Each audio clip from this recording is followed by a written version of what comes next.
Agent Power Huddle is a daily jumpstart, giving you all the tools you need to create an amazing real estate career.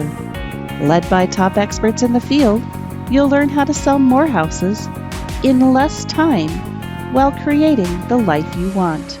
Welcome to the Agent Power Huddle. Good morning, everybody. Good morning, good morning, good morning. Oh boy, this is a great light and everything. Anyway, okay, so this week I did promise you that I would have someone here, but she had an emergency come up. So I'm here, everybody. And I took a poll this week in the Facebook group, and the one thing people wanted to talk about was lead conversion. So it sounds like that is where, I think it's like 58% of people voted to talk through lead conversion. So I put together my 5-step plan for you on what I think it takes to convert leads. I know that we've got some awesome brains here, so anyone is welcome at any time to hop on in and give me your input.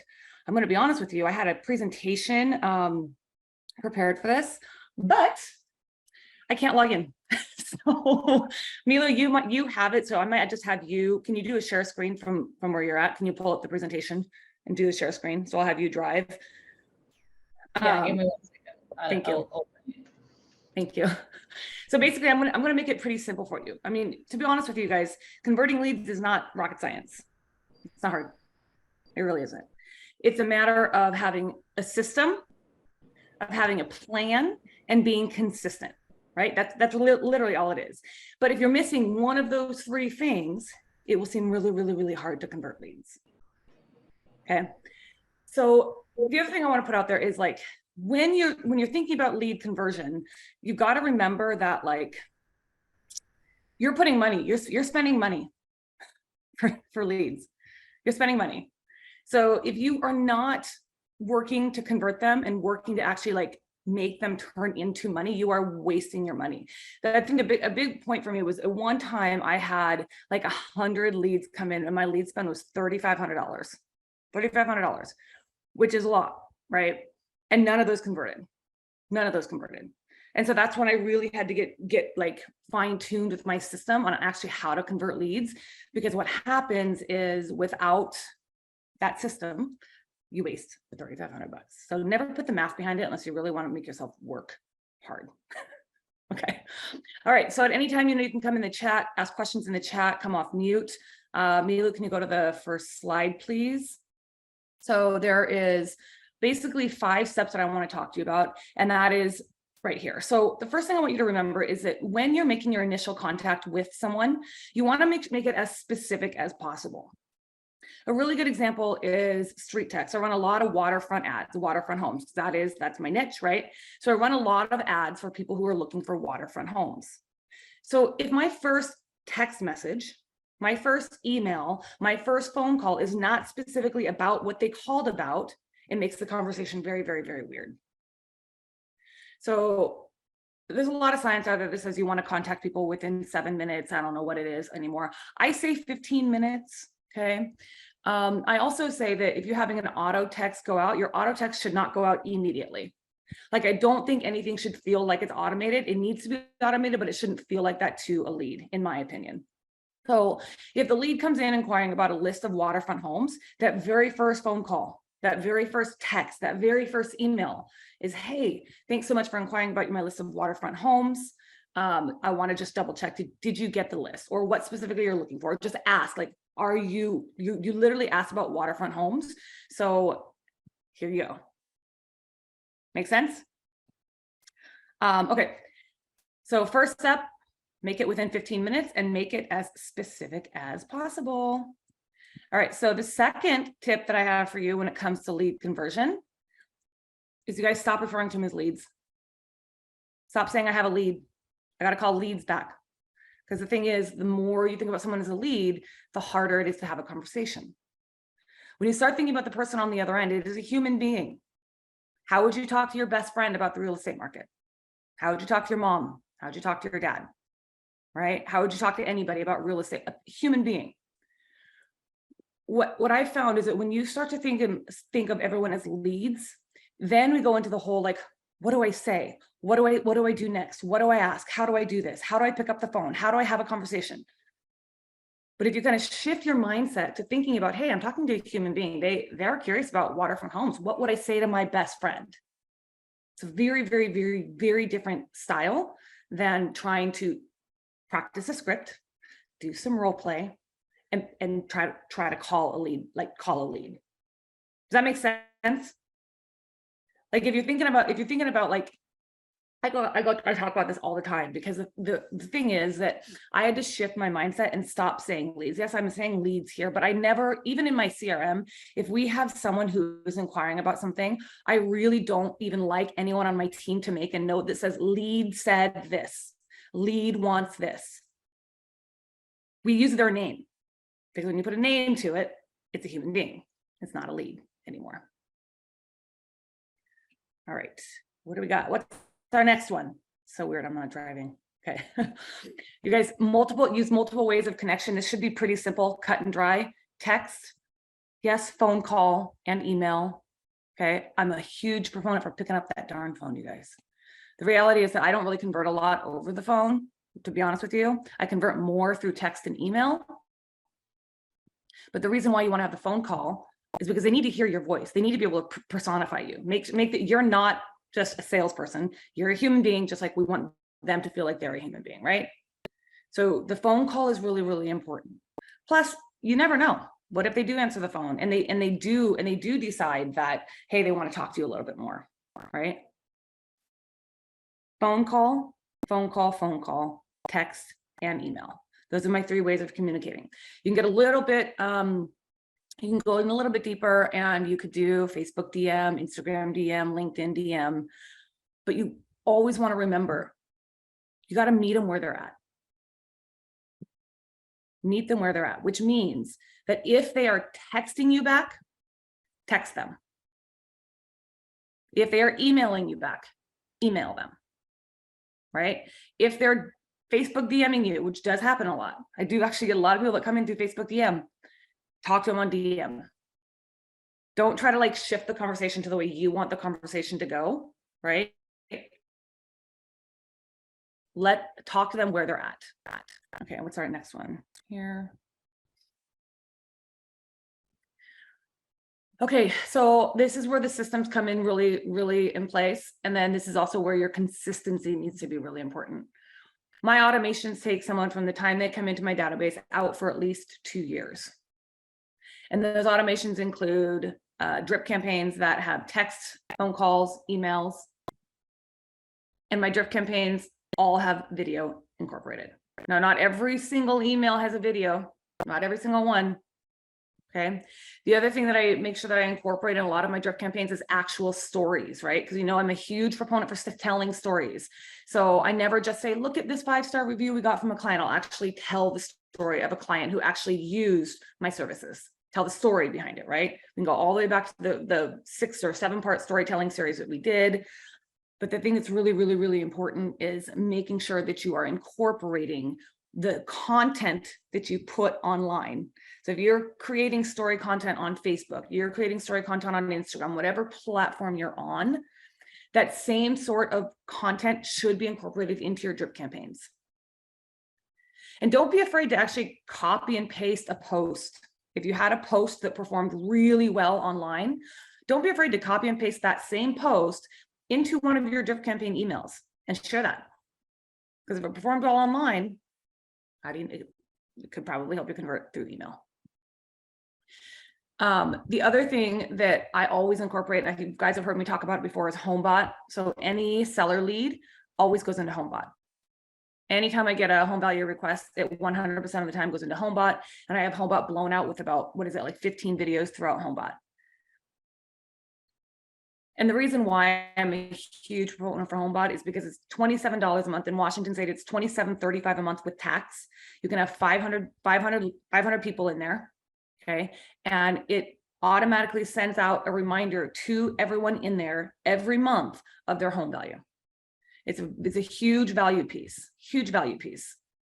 HomeBot is the #1 source of all of my conversion. So my sellers, #1, I would say 65% of my seller leads have responded to a home bot email. So it's not like they're doing it, they're still getting everything else, but they're responding to the home bot email. Lynea, we're ready to sell our house. Hey, Lynea, can you take a look at this, right? So every single time I get a seller lead, they go into home bot. It also makes for a really easy conversation when you're calling someone back who came in from like a street text lead. Why don't you want to get an automated home value update? Let me help you with that, right? Super easy. Okay, and the fifth tip that I have for you is you got to let retargeting do a lot of your heavy lifting. Just let retargeting do your heavy lifting. Utilize Google and Facebook. I'm now learning Bing.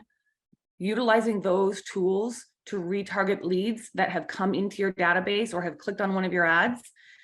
That's going to do a lot of your heavy lifting. That's when the people are just going to be like, oh, I saw you like 1,000,000 times.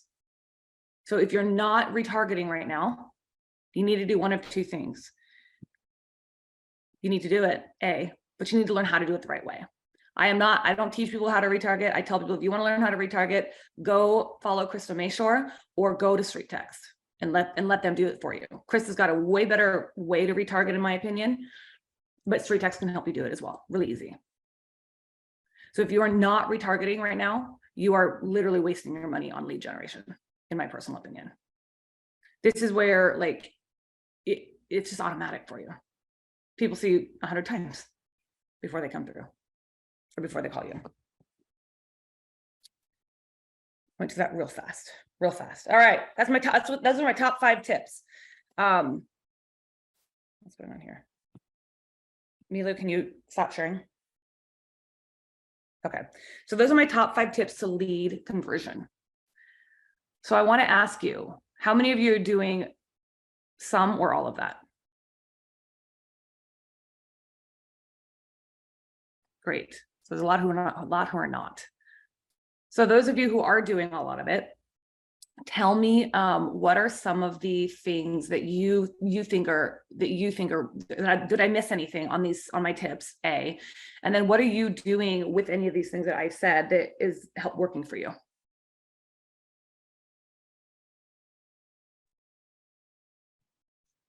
Well, I do have to say I'm not doing number 4 right now because I switched brokerages to EXP. So I have to get my automation, everything set up, but we're working on a lead gen platform to get that back up in business. I like what you said, number 2, about being human. That's something I've trained a lot of my agents over the years, to be personable on the phone. You don't have to be their best friend on the phone. Those initial contacts are to create an opportunity to sit down for an appointment where you can become their best friend. But you have to be, if it seems like you're reading a script, like, hey, I saw you were looking at houses here, and like people are going to be like, their wall's going to go up right away. They're going to feel like they're talking to a salesperson, and you're not going to get anywhere with that. So the key thing that I would say for really anyone is you have to take the frustration or the edge off of the person that you're speaking to right away, because their lizard brain's immediately going to go into, this person's trying to sell me something, right? You need to get that wall right away. Like I've had, it's a little facetious, but like I've had people be like, well, I'm at work right now. And I'd be like, well, yeah, me too. Tell me a little about your situation. Like I've got you on the phone right now. Tell me what's going on. And then from there, it's just about giving value and explaining things. I've always tried to explain things in a way where maybe they hadn't considered something.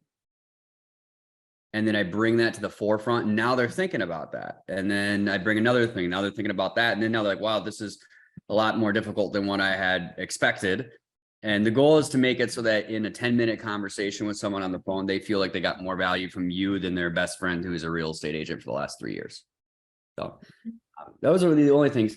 The automation stuff, I got to get that back up since I canceled out my previous lead gen platform when I switched over. But otherwise, yeah, everything else is the retargeting is key.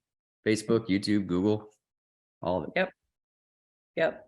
I think the retargeting is like, that's the gold mine. So if you're not doing retargeting, you gotta do it. Those are the easiest clients in the world too, because they're just like, where do I sign? Yeah. Like I see you everywhere. That literally just happened. I just signed a listing agreement yesterday. Lead came in, follow my own advice. the people came in from Street Text about a year and a half ago. And it was a home value add, which is why I'm a huge proponent for the Street Text home value add. It's the only one I love. Like, I love it, love it, love it. I don't care how much money it costs me because I convert a ton of those leads. But anyway, so they came in from the Street Text home value add about a year and a half ago. And of course they were in HomeBot. They went through my entire Street Text like seller lead conversion. And we've talked to them a few times on the phone. I learned in the second phone call I ever had with her that she had a foot infection, was in the hospital, was about to get her foot amputated. And that makes her a human, right? All of a sudden she's a human. People have their own crap that they're going through on a daily basis, right? So I wasn't trying to push. I was just like, oh my gosh, I'm so sorry. And what, is there anything I can do? Like, just as a human being, right? I sent her a card. I just sent her a handwritten note and said, you know, I'm so sorry to learn about your foot. If there's ever anything or any way I can be of service, just let me know. She calls me right after she got that card and she was like, oh my gosh, thank you so much. So I completely took away the barrier. Right? I have not talked to her on the phone in over a year, but she has seen me on Facebook, right? She's seen my HomeBot emails. She wasn't on any drip campaigns because like when we switched CRMs, she got missed in getting a new drip campaign, but thank goodness she was retargeted immediately at HomeBot. So just signed that listing appointment. We're putting her on the market here on the 10th of August. So I will just tell you, like, having that ability to be able to connect with someone on, you know, like Alex said, I didn't try to be your best friend on the first call. It wasn't my goal. My goal was just to be able to establish a relationship, right? And so then I was able to take that relationship to a completely new level once I learned more about her. Anybody else? What's working for you? Suma, you came off of mute. Did you have something? No, all these years I was a buyer's agent. I wanted to change to the listing agent. What is the process? First step I should do? Street Text, or how do I get the lead? How to go from a buyer's agent to a listing agent? Correct. How many listings have you had? Maybe 20, 30. Yeah. That's a lot. My personal opinion is you need to start telling more seller stories. You need to start creating content that's more geared towards sellers. I mean, that's literally what I did for the last 4 years. All I've created is content about sellers, 100%. And the reason why is because, and I also run seller ads. Seller ads are a lot more expensive. Talking to sellers is a lot harder than it is to talk to buyers, but that's why I do it, right? Because the thing is, I look at it as like, if you are a home seller, right? If I'm talking to home sellers, it's kind of already assumed that I also help buyers, right? But if you're focusing your content only on buyers, it's a little bit harder for someone to automatically assume that you sell homes. Okay, got it. Listing and selling, and then that's my opinion. Someone else might have some different insight, so I would love to hear if anyone else has any different insight. But I 100% believe that your content needs to be speaking to the audience you want to talk to. So if you want to start talking to sellers, you have to talk to them. You have to. Okay, Like, if you don't, yeah, and that's what I do. So I think, but you have 20 listings. That's plenty. That's plenty of content. No. I have done 20 listings in 20 years. I was always a buyer agent. It doesn't matter. It doesn't matter. I don't care if it's 20 listings in 20 years. Yeah. You can tell those stories. Okay. Thank you. Mm-hmm. I will start from today. I will respond to you. All right. Yeah. But Suma, you should go back to when we did the storytelling content, right? And we talked about the customer story. I know. Like, if you will go back and watch that replay on the customer story, I think that's going to really help with like talking to the customer that you want to have.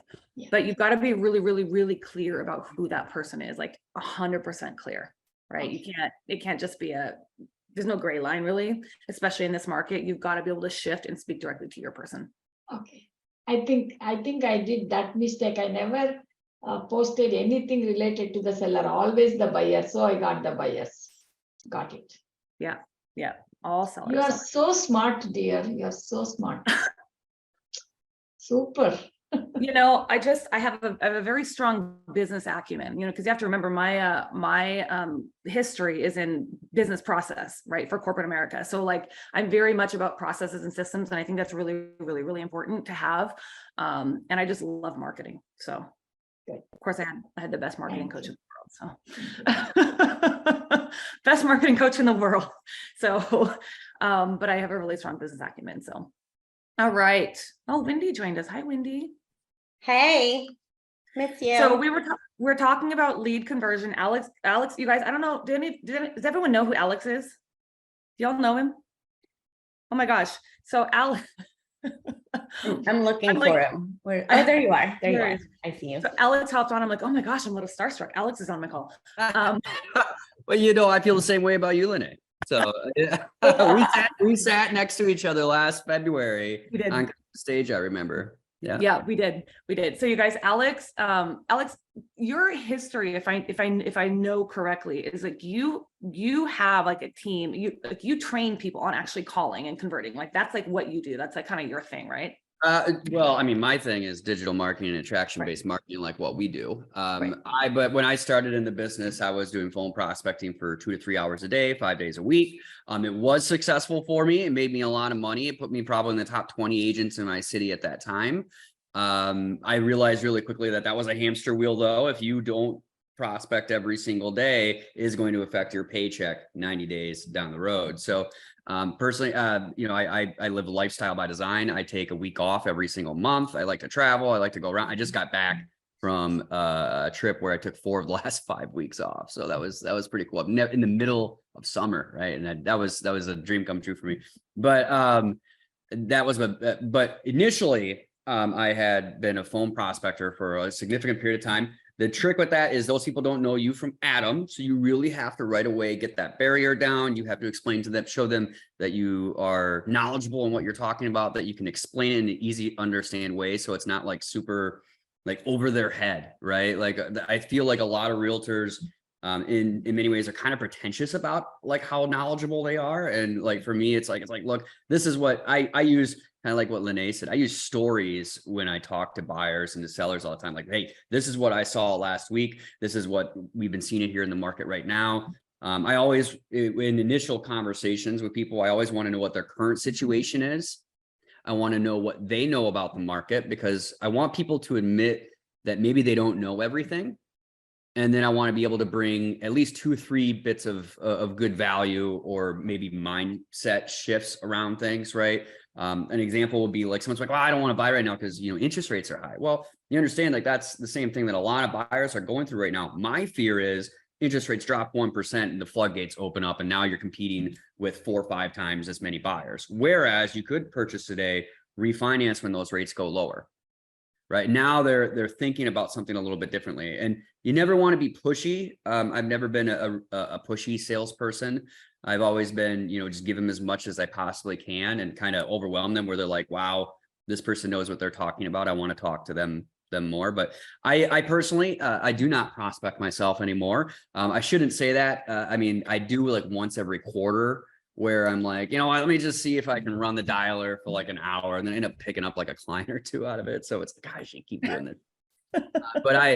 But nowadays, I'm much more focused on, lifestyle. I don't want to work more than 20 hours a week. I say that, but I'm an education junkie. Like I'm always on Zoom calls and reading books and podcasts and things like that. So I'm always in on that stuff, but I don't want to be working too much. We make I'm a young guy, and I really designed my life around being able to travel and do it that way. But I know how to prospect. I've trained my agents how to prospect for the last 5 years. They've been successful in my territory. There's like nominations for best real estate agent. I won last year. The year before, I was runner up.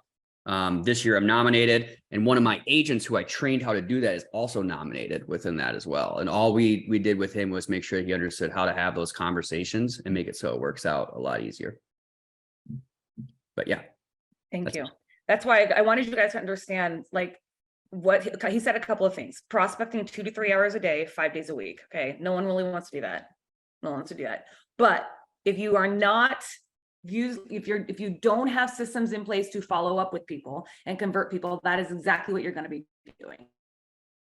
That is what you're going to be doing. So that's where the automations of retargeting and being able to try to have conversations with people, that is what you need to be doing. So 2 to 3 hours a day. I am not, and I'm assuming you're talking about FSBOs and expireds, like when you're talking about prospecting, we're doing a lot of that. I did Google Leads. Commission Sync was what we used, which is it's good. It's a decent platform, and it did make us a lot of money, and I didn't turn it off until just last month, and I would have my other agents that would turn over the leads to prospect them. Yeah. Julie. Actually, question for either Lynea, Alex, or Wendy. Anybody can answer this. I am right now doing the prospecting for the circle calling to get the listings. So what I sold in the neighborhood, now calling the circle calling for that. I'm not doing just a random calls, or if I send something like, hey, the newsletter, whether you got it, where my struggle right now is where you can get the best phone numbers or which platforms that you use, because so many times it's so frustrating that we get the numbers, but those are not working. I'm just single agent, and I try to make, my goal is 30 calls, 10 video texts every day. And with I'm not the best person to help you with that because I don't do that. I have a team that circle prospects for me. And it's a service that I use, and I don't know where they get their phone numbers, but my circle prospecting includes, like if we're doing an open house, we have an open house campaign. It's like an actual like door knocking campaign. Okay. We also do a lot of circle prospecting with digital ads. So I personally do not know where to get circle prospecting phone numbers. Anybody here? That's what Besides that's them.com. That's all I know because of Lynea. Yeah. Everything else costs money. Yeah. Like I like free because I spend a lot of money on marketing. So I like to keep all that stuff as free as possible. But I don't know. I've heard RedX is good. Does anybody else circle prospect and do you get numbers that you can help Julie? What did you say, Wendy? Yeah, Wendy. That's them.com. That's them.com. And then we also use Remind. So sometimes Remind has the information. That's Remind, and no, which one was the first, Wendy? That's them. That's them. Okay. Yeah, THATS. I had no clue about that one. I have it's free. It's free, but sometimes it's valid and sometimes it's not. And they only allow you to do 10 a day. Just saying. Okay. I'd rather. I know that you're close to me, and probably we're using the same CRM. I'm in New Jersey, but I know you're in Pennsylvania, and I know you're with Keller Williams, so it's actually all our Pennsylvania, South Jersey area use the same. Are you with Bright MLS? Yeah, Bright MLS. Which one? Can you type it in? Which one that you're saying? Because I use Remind right now. Yes, so I know I have some friends in Keller Williams who are also in the pro coaching program, and they try to use your system. And the coaches said that it's not so effective, but also they're not big fans on the RedX. So I think that you have to try what works for you. This is my suggestion. I don't think that you're gonna find the right answer until you try. But here in Keller Williams, who are in the pro coach in some of the offices, they give this system for free. In some, we do have the code. Some other you have to pay for. But as far as I understand, some of my friends that they use it, they're not happy with the results either. Okay. Alex, do you have? I don't think that we have Remind anymore. We do have Remind. You do? With us was connected on the remind.com, like not through MLS. Oh, okay. So I would have paid for leads, but that's me. And so the way that I always looked at it is when I first got in the business for the first 18 months, I was on a 50-50 split with my broker. My previous broker was 100% commission with a desk fee. So what I did is I just took that, I continued with that 50-50 split for the first year. And then I slowly dialed it back to where my expenses were only 30% of my income, right? But I believe that you have to reinvest in your business, and speed likes money. So if you want to get good quality leads, you need to pay somebody who can make it so that they're going to funnel you those leads. I mean, you can, if you're just going on, Zillow or even like RedX or some of the other, like Land Voice, things like that, for like expireds and FSBOs and stuff like that. You and probably about, I don't know, probably 20 agents, 30 agents in that market are probably doing the exact same thing, right? And those people are so fed up with hearing from realtors at that point. They don't want to hear it anymore. I personally don't chase those people. Also, for whatever reason, FSBOs, they are just in their mind.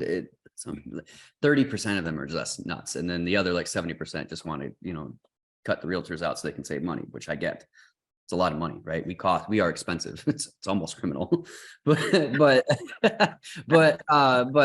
I mean, I would figure out a way to, you get a $10,000 commission check, look at it, be like, okay, now I'm going to take 3,000 of this. I'm going to figure out some new sort of marketing, branding, lead generation marketing, whether that's coaching, whether that's lead generation. The thing is, if you are going to spend money on lead generation, and Lynea said this, if you're going to spend the money, you better do the freaking work. Like, why are you going to spend $3,000 on something and then do nothing with it? I think about that same thing within the Mayshore program. I've been a member of her program for 4.5 years, and her program costs, tens of thousands of dollars. It's worth it. But I see people spend that money and then they just don't do the work. And it's like, well, you don't just, you have to do the things that get the result. Like, this isn't, when you pay attention. That's one thing. But I believe that, having some sort of lead generation platform out there is important. The CRMs are great for that. A lot of those things will integrate with things like HomeBot, like Lynea uses, right? Like, a lot of those things, you can download CVS files and retarget to them on Facebook, reroute them to your Google page. Now you're everywhere and they can't ignore you. I personally like Sync. They are very expensive. There are additional ones like Chime. I think, like with an EXP, I know they have like a paid for Chime option that's a little bit cheaper. I know that's a thing. I've never personally used them, but I've heard good things. Bold Leads. I probably wouldn't go that route. Real Geeks. I mean, there's the options are limitless, and that's also the scary thing too, because as real estate agents, we make a significant amount of money. We get targeted by a lot of these companies to like get us to like enter into a long-term contract, pay them thousands of dollars, and then nothing ever comes out of it. Do not, I probably shouldn't say this, but do not pay HomeSnap, whatever their premier home thing. Oh my God. I went into a 1-year contract with them. $12,000 later, I had one sale and it was the worst transaction ever. And I was never into or market leader. Yeah. So, I mean, I think having exclusive leads and working it that way, personally, I actually do like working with buyers. I would say I'm probably 70% buy side. I'm weird. But at the end of the day, like I feel a good sense of fulfillment representing those people and getting them into a home and working it out that way. But that's why I like Sync, right? A really good one that's fairly inexpensive. Street text Lynea was talking about. That's a really great way to get leads.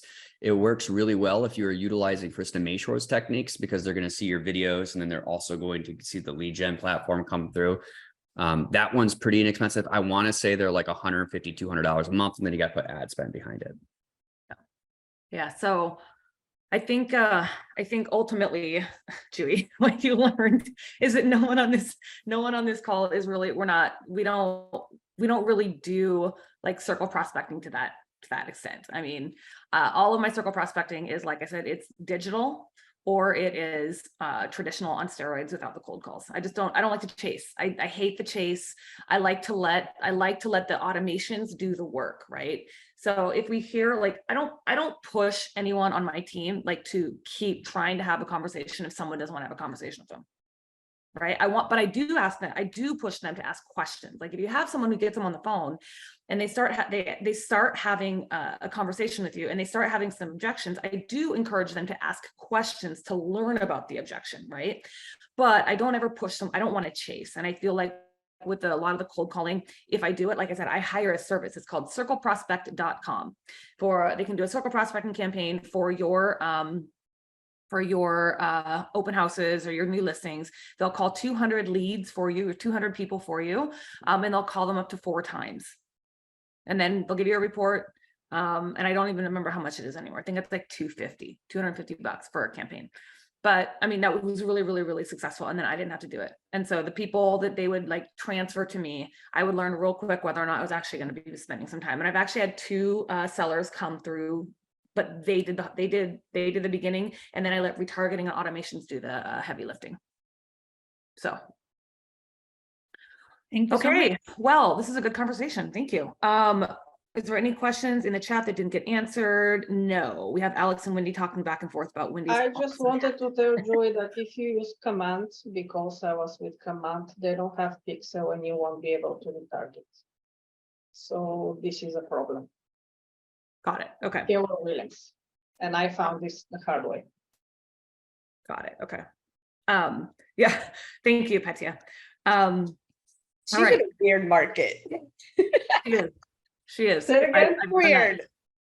Like there's nothing in the tax record about any houses.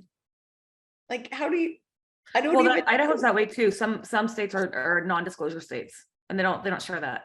Like a bedroom and a bath and a garage and square footage. Like I Can't answer that for you. she's gonna Isabel. relocate to Vegas. Yeah, I just have a question. After a listing, after a home gets sold, do you recommend sending like a postcard or two to the neighborhood where I had the listing, and then possibly also call that the neighborhood as well?